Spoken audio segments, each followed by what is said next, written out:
My name's Annie. I'm from the Hubsan, Los Angeles Technical Support Office.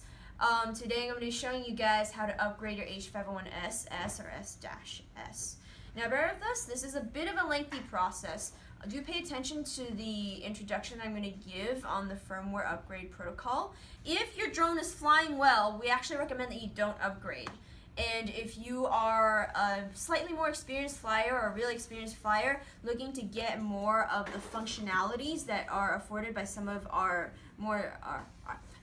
latest upgrades, then what you're going to want to do is make sure that you don't, number one, that you don't already have those that firmware already, and number two, that you are familiar with your stock firmware version, which I'm going to show you how to access in a bit. If you have a problem and are unsure as to whether or not a firmware upgrade will solve it for you, because believe it or not, firmware upgrades don't solve everything. In fact, sometimes they cause problems more often than not. If you are unfamiliar with the process, use the wrong firmware and break your drone. That's one of the reasons we go by the adage, don't fix what ain't broke. So yeah, if you're unsure as to what to do if you have a problem, again, give us an email at service@hubsan.com and we'll help take care of you. So yeah, without further ado, I'm going to first show you how to check your stock firmware version.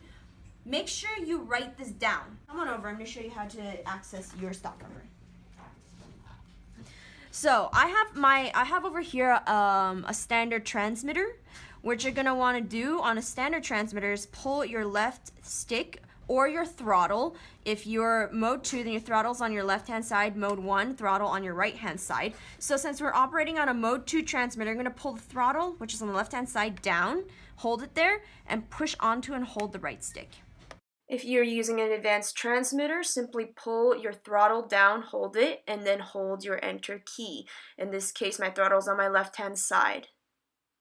If you're doing mode 1, by the way, it's the exact opposite. Use the right stick to scroll down to show version, pan right. Advanced transmitter pilots, use your down key to scroll to show version and the enter key to select it. See the current firmware version. Hopefully stock for you. So in this case, the stock version for my unit is going to be flight control version 1.1.29 and receiver/RX version 2.1.16. So this is the receiver and this is the flight control. This is the transmitter.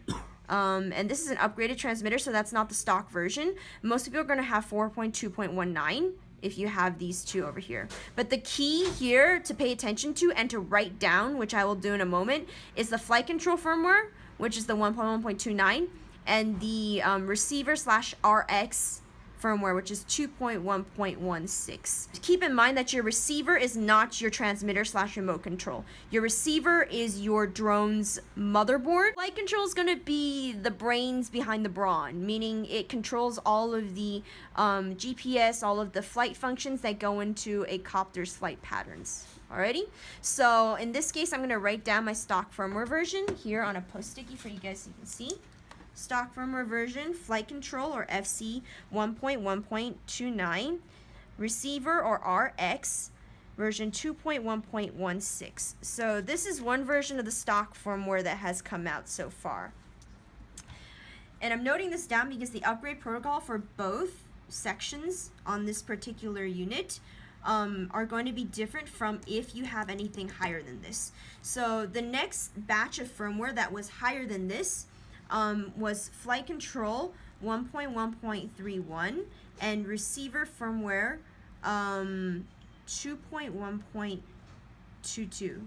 Now these don't necessarily come with each other, but these are basically the next steps up. Pay attention when you check your stock firmware and take note of these. Do write your firmware versions down like I'm doing right now. And you'll see why I do it in a moment. It's going to be a bit confusing if you don't know. Now, again, the flight control is the FC, the receiver is the RX, or the drone's motherboard, electrical oomph. The transmitter or the remote control is self-explanatory. It's this, okay? I didn't write down the transmitter's stock firmware, but it's always good to note that down too. So make sure you do write that down. I want you to notice the second line in the firmware versions that we saw earlier in the video. That is the LCD, but don't worry about that. Don't even think about it, because it's probably a 0.5% chance that you're ever going to need to upgrade it. So no need to worry about that. Again, these are three, which is the flight control, receiver, and the transmitter, are just three components that you can upgrade, depending on if you have a problem or if you want to add a function, or maybe you want to downgrade. You know, you never know. They're optional. You don't have to do all of them. So if you only have like one firmware for the flight control, or you only have the receiver firmware or RX firmware, or you only have the transmitter firmware, that's perfectly okay. Just make sure that you're upgrading appropriately for whatever you need. So if you ran into a flight control firmware problem, you need to reflash it or you need to upgrade it. Just upgrade the flight control firmware and then go on to the transmitter calibration, then rebinding. If you only need to upgrade the RX or the receiver, then just upgrade that. If you need to upgrade everything, perfectly fine. Do upgrade everything, but do keep that in mind. No need to freak out, because some people think that, you know, when they don't have a specific version of firmware, a specific piece of the firmware, and they start using something that's not necessarily suitable for the receiver or maybe the flight control, and break their quads. It's another thing you don't want to get into. So if you're unsure, again, shoot us an email or a comment down below. In any case, we can finally get started with the firmware upgrading process. Bring it over here, Martin. So there are two cords that you're going to need. Well, one of them that you're absolutely going to need. The other one you might not. Just listen in later in the video to see if you need it or not. The first is a micro USB. Android users can use their chargers if they have a USB adapter. The other one is a mini USB, also known as the Type A to B mini. It's a bit bigger, and it's an old-fashioned Sony Walkman charger, the USB adapter.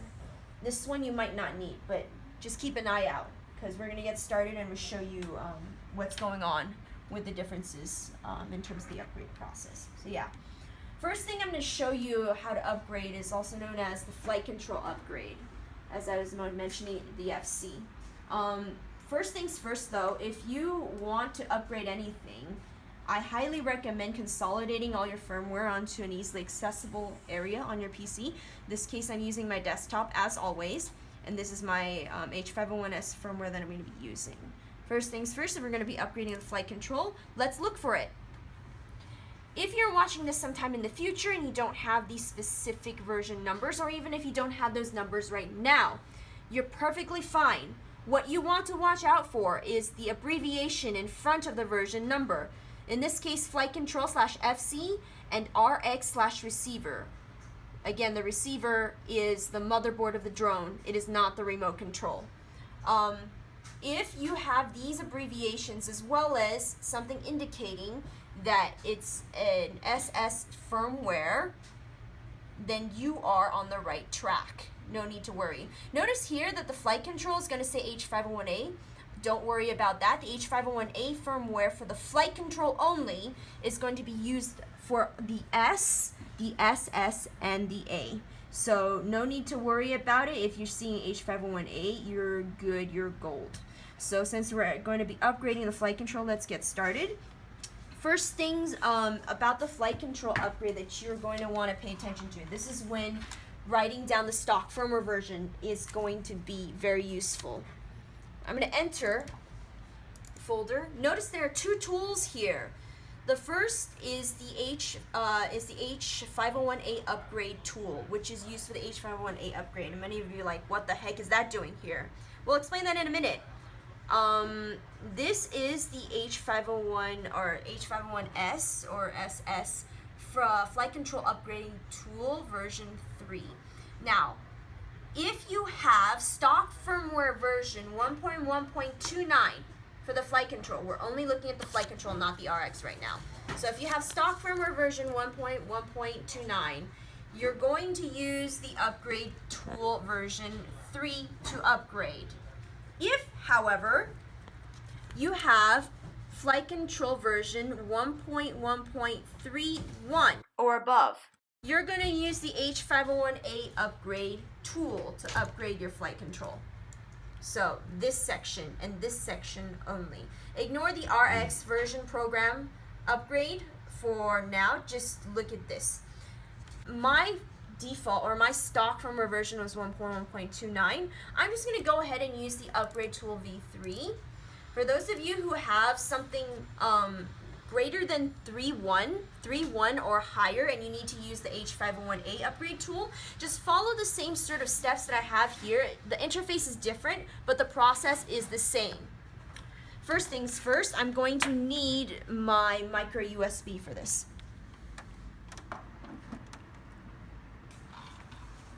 So I connect to the computer, then I'm going to use this and connect to that little port at the rear of the drone. Get in. Still gives me trouble. Come on. There we go. Safe. Okay. Now, come on over. The tool on the H501A upgrade tool is going to be pretty much the same thing. Lower left-hand corner here is going to indicate whether or not your drone is connected to the tool or not. If it is, perfect. We're going to go ahead and click Open File. Now, you might not land on this page at first. You might not land and find the appropriate flight control firmware that you need. That's okay. Just go to where you had stored the firmware, click on it, and then search for it. In this case, since we landed here, we're going to double click, enter. Then, we're going to click Upgrade. Click it only once. Only once. If you click any more than that, you're going to have problems. So now here we go. By the way, if you see an erase timeout, don't worry, that's just the drone giving you a hard time. Just click Upgrade once again after you okay the timeout, and it should work after some tries. I'm just going to jump to not connect and then connect it again now. Once it does that, you can click Show Version and verify that the version that you have upgraded to is correct. If you have, congratulations, you've finished the flight control upgrade process. Again, if you were using the H501A upgrade tool, because your stock firmware version was 3.1 or above, then all you have to do is click Open File, search for whatever firmware you need, and for example, if I'm going to upgrade to this, click, and then you're just going to click Upgrade once. It's pretty much the same thing. So yeah, that was the flight control upgrade. If you just need to upgrade flight control, you're done there. Just go to the transmitter stick calibration portion of this particular video and then go from there. However, for those of you who need to upgrade your RX or receiver, again, that's the drone's motherboard, not the remote control, make sure that you're watching this next part very close. It's going to get a little confusing. So come on over. I'm going to disconnect this. First of all, I'm going to detach this here so it's not as confusing. Detach. Okay. So, the two stock firmware versions that I've referred to, they're going to have some different upgrading protocols or just different processes. If you have as stock firmware 2.1.16, zoom over to the screen here. Once again, we're going to enter the RX master folder. You should have two upgrade tools, the V2 and the H501A upgrade tool. If you have RX 2.1.16, you're going to use the upgrade tool V2. If, however, you have 2.1.22 or above, so anything higher than 1.6 for the RX, then you're going to be using the H501A upgrade tool, in which case the receiver/RX upgrade for your SS is going to be the same as the upgrade process that the H501A upgraders are going to have to use for their RXs. So if you have anything higher than 2.1.16, go to the H501A upgrade video and zoom all the way to the receiver/RX upgrade process section of the video. In this case, I'm only going to be showing the V2 process, or the process for the users who have 2.1.16 for their stock firmware version. In this case, you will need a mini USB. If you're using the H501A upgrade tool, you won't need this particular one. But since of course, my unit has a 2.1.16 firmware. Then I'm going to have to use the menus. And I'll also need a transmitter. Watch this part very closely, guys. We get a lot of people getting this one wrong. I wouldn't blame them though. It's a little tricky. So, in this case, if you are using a standard transmitter to check your, or not to check, to enter the upgrade receiver mode, what you're going to want to do, standard transmitter users, hold down your video key, push your right stick to the bottom left-hand corner, hold both there, and switch the transmitter on. Advanced transmitter pilots, hold your right stick to the bottom left-hand corner and hold the enter key, then switch the transmitter on. Hold those two things until the screen comes on. Screen should say upgrade RX mode V2. If your screen just jumps to a normal operating screen, perfectly fine. What you're gonna wanna do is just to hold these two components for longer and make sure that you're holding them properly, of course, until that comes on. So yeah, first, I totally skipped this step. My bad, guys. I'm gonna have to connect the transmitter to the computer. Okay, come on. Okay, hear that sound? Perfect. Since we set the remote control in upgrade mode, we're gonna click connect. Since it says it found your upgrade tool, or my upgrade tool, I should say. Then I'm gonna zoom back to the transmitter screen right here. Notice it says power on RX. Always do this step right after you connect to the upgrade tool. Always. No exceptions. If you don't do it properly in this order, you will have problems. Now, if you take a look at the drone, you see the lights are not coming on. That's perfect. Unless your drone is dead.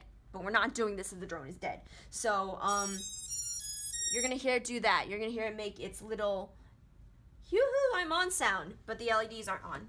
In this case, since it's successful, notice that on the screen it says select file down. If it says that, we're gonna click open file and search for the appropriate firmware that we're gonna be using. Once again, if you don't have the exact version number that I'm showing over here, that's perfectly fine. Just make sure you have the RX symbol right in front of it. I can either use this or maybe 2.2 if I want to. Let's just use 2.1.16 just for the heck of it. Okay, so once I've selected the file, then I can click upgrade. Only once, again, only one time.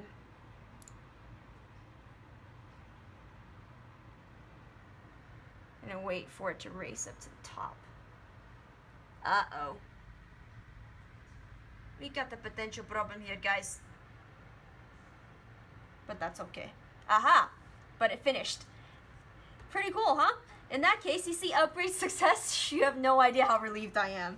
Okay, then you're gonna come over here and verify on the transmitter screen that says upgrade finish. If it has, then congratulations, you've completed the upgrade for the receiver. Oh, okay. That was a touch and go. Once again, if you are using the H501A upgrade tool, head on over to the H501A upgrade protocol video. So yeah, that was the receiver, and by far the most difficult part of the upgrade process. If you made it through that, congrats! Because the next part I'm about to introduce is also known as the transmitter or remote control upgrade. It's also abbreviated as the TX, T as in Tom, X as in X-ray, or RC, R as in Robert, C as in car. Remote control, come on, pretty obvious, I would think. If you don't have a firmware for the remote control in your firmware upgrade master folder, perfectly fine. You might not have to upgrade it at all. It's one of the least often upgraded portions on a specific unit pairing. If you do discover that you do need to upgrade the transmitter, because some people I know try to use the receiver firmware to upgrade their transmitters and then break their transmitters, I see you, I call you out right now. If you've done that, that's okay. Just follow the step that I'm about to show you right now. If you don't need to upgrade your transmitter, you don't have to follow this process. But make sure that you do search for the transmitter stick calibration and rebinding steps after I show you guys how to upgrade the transmitter. So yeah, this is an easy process. Stick with me, guys. Hang in there. Okay, so on a standard transmitter, you're going to hold down your video key and then pull your right stick to the bottom right-hand corner of your transmitter. Advanced transmitter pilots, you're going to hold your right stick to the bottom right-hand corner and hold down the enter key while you switch the transmitter on. Now, if you did that correctly, you should see just a solitary red LED flashing with nothing on the screen. The screen should show out no light, no blip, no nothing. If it goes to normal operating screen, again, just turn it off and you're going to do it again. In my case, I'm turning it off because I'm going to plug it to the computer.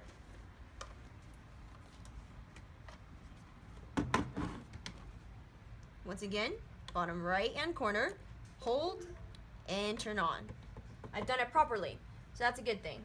For the transmitter, you're only going to want to use the upgrade tool V2. Simple enough, right? We're just going to click connect, and then, without further ado, click open file. Now, I'm going to have to search for it, but if you, like me, have consolidated it already in a very nice, neat folder somewhere on your computer, all you have to do is try and find it, or just find it. Oh, slip, find. And then just go to the appropriate firmware for your particular transmitter. Keep in mind, I'm upgrading a standard transmitter, not an advanced. If you're upgrading for an advanced, I will cover that in a moment. Enter. Now, you're probably not going to see a TX or an RC right before the firmware. If you don't, just pay close attention to what is there. You see, this is the model number for the standard transmitter. A standard transmitter is an H501A. If you see this and you're upgrading a standard transmitter, congratulations. If you see this and you're upgrading an advanced transmitter, run. What you're going to want to do is search for an H506A, and I'm going to show you what that looks like. Again, advanced transmitter folks only.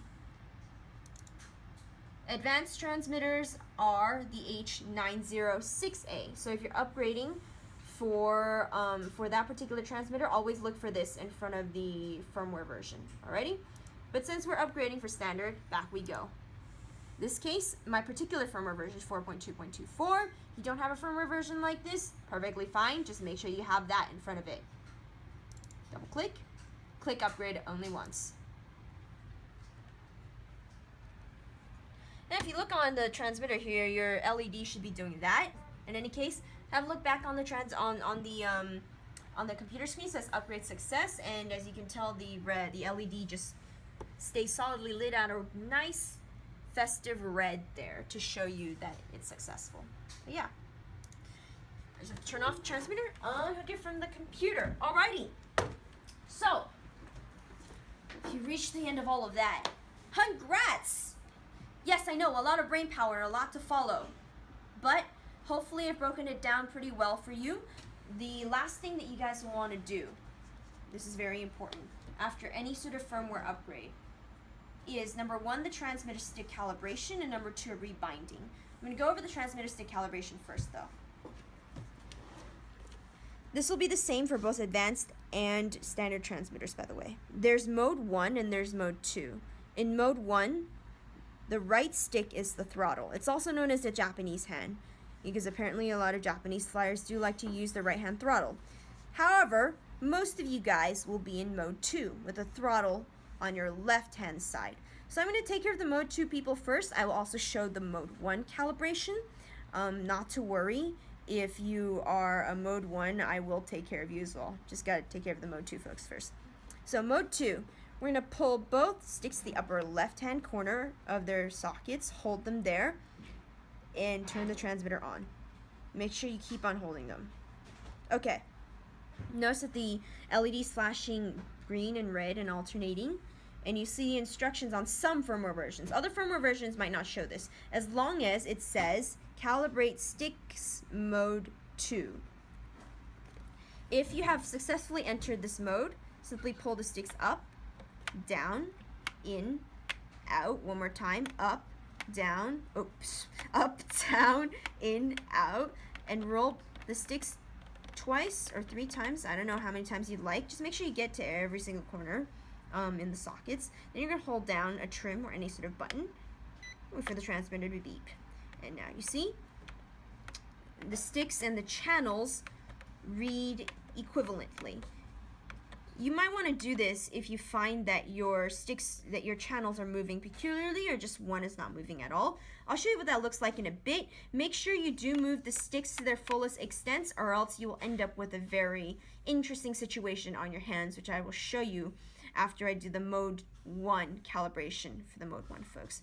Notice that there's one red channel here, that's your throttle. Yeah. For the mode 1 folks, you're gonna pull both sticks to the upper out diagonals. So once you've done that, hold them there and again switch the transmitter on.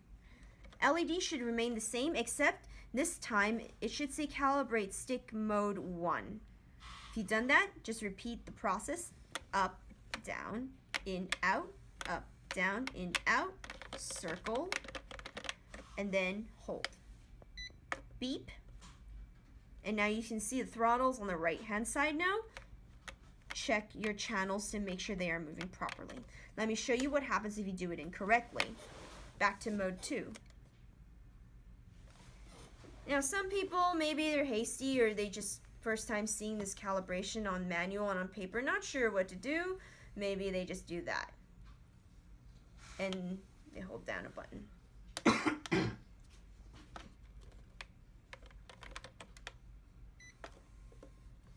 Now, what you're going to see sometimes is maybe a channel not moving at all. So for example, maybe if I move this stick all the way down, the horizontal channel will move, but the vertical channel will not. In this case, this particular firmware won't let you do that, but for older versions of firmware, you might see that happening. If that happens, just do the calibration again, do it properly. So up, down, in, out, circular, and it should solve the problem. Also, make sure before you do the rebinding that all of your channels are properly centered. For example, if your channel center marker was there after you calibrated your sticks, use your trim, center her. So how do you rebind a drone to its transmitter? Well, slight difference between the standard and the advanced transmitter. First, for the standard transmitter, folks, what you're going to want to do is you're going to want to hold down your photo button over here beneath the GPS switch, and then switch the transmitter on.